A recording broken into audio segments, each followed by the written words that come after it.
You ask Tiger to calculate. This deals with long multiplication. The final result is 9,570. Let's solve it step by step. Rewrite the numbers from top to bottom aligned to the right. Multiply the numbers using long multiplication method. 5 times 2 equals 10.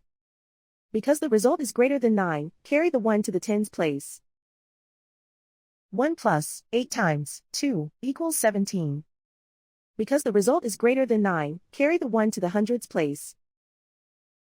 1 plus 7 times 2 equals 15. Because the result is greater than 9, carry the 1 to the thousands place. 1 plus 4 times 2 equals 9. And so the final result is 9,570.